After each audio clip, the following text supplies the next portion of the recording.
What's up, everybody? Wanted to talk about some things that have been kind of tied together and are very important to discuss. First of all, love and respect to the family of Shane Sutherland. I don't know if you saw their press conference or saw anything about their press conference earlier this week, but city of Stockton settled with them for Shane's death in 2020. And during the press conference, they talked about reforms that not only the city but the state of California has made since Shane's death, that will hopefully, they think change the tactics used by police officers during arrests to maybe save some lives. That's great. It's awesome to see people who are peripherally connected to our struggle fight for things that they know how to do, which is, it's good. It's going to take all of us, and reform is very important, but there's a culture that runs through the entire world of policing that reform cannot fix. The color of authority, the mentality of the policing community with regards to their role in our community, is something that has to be addressed by us, the survivors of these heinous acts of police terror. It's one of the things we have to stand on, and we have to testify to. We have to continue to reinforce that narrative, okay? That is the truth, and I had said it before, the one common thing that we can all relate to in this movement, if we've lost somebody, is that it's usually because of the overzealous bullying, brutal tactics of police officers. Shane Sutherland's death is a perfect example. They, first of all, he was trying to get out of where he was. He called for a taxi. He was trying to leave the situation. He was responded to by some police officers who automatically were aggressive with him, and that act of aggression is very common in so many of these encounters, and it amplifies to the point to where someone loses their life, and it's always us. So that's what happened in this situation. They handcuffed Shane, and then they put him on his stomach for 8 minutes. The whole time he's telling them he can't breathe, and he's being very clear that they're killing him.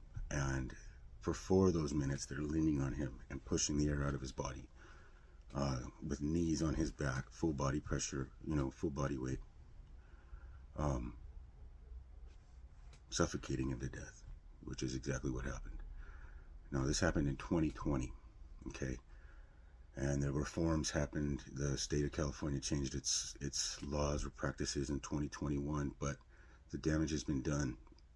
And it's not just Shane. That was just one in an endless chain of examples and stories. My own friend Mike NIDA, was killed because of a bullied cop who, and it's exactly the same situation when you have 3 or 4 or 5 or 6 cops, surrounding you and detaining you with the utmost aggression that they can apply.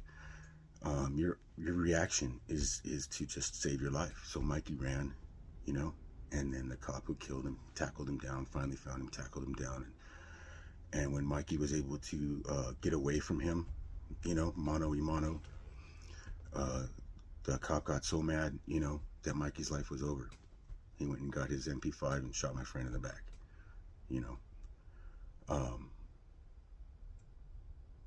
So many different stories that we could share.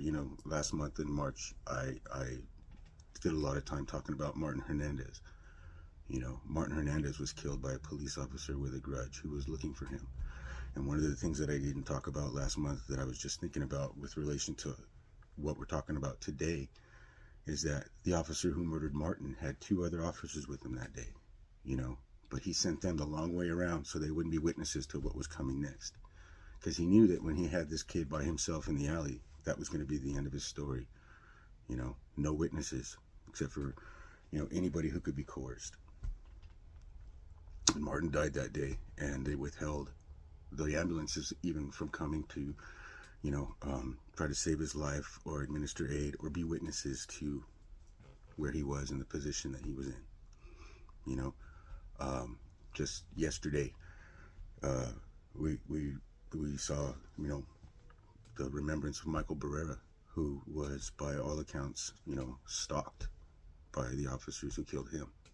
You know, I think of NOEL Aguilar in Compton, Long Beach, who was shot after one sheriff shot his partner, and they were standing on top of NOEL, and so they just shot him, pumped the blood out of his body, all on video. You know, none of these things are, I was afraid for my life, or I didn't know what the tactics were, or, you know, man, if there was only some reforms in place, I wouldn't have done that, or that wouldn't have happened. Every single one of these officers and every single one of these situations I'm discussing would have happened regardless of whether there were reforms in place or not, because these officers know how to protect each other. That blue wall of silence is real. I'll go back to Mikey's case. You know, the officer who killed Mikey was being brought up on charges of excessive force and brutality in a different department that he worked for before he got to Downey. And the way that he fixed that was he just transferred. He quit Los Alamitos Police, is where I think it was, and got hired by the Downey Police Department. Those charges went away. That investigation stopped. His career started over with a new department. So when he got to Downey, he had a clean slate. But before he killed my friend, there's a video of him brutalizing the hell out of another guy, you know, and being reprimanded for it by not only the city, but I believe that they were sued for excessive force on that case too, Miguel Macias, you know. Many of the Anaheim police, including the officer who killed Martin Hernandez, you know, after the heat got too hot for them in Anaheim, became employees of the Orange County Sheriff's Department and are now hiding out in the peripheries of Orange County. So, you know, when you're able to start your career over and not have to carry what you did with you, that's a culture that we're talking about. That's the color of authority that I'm talking about. Reform cannot fix that.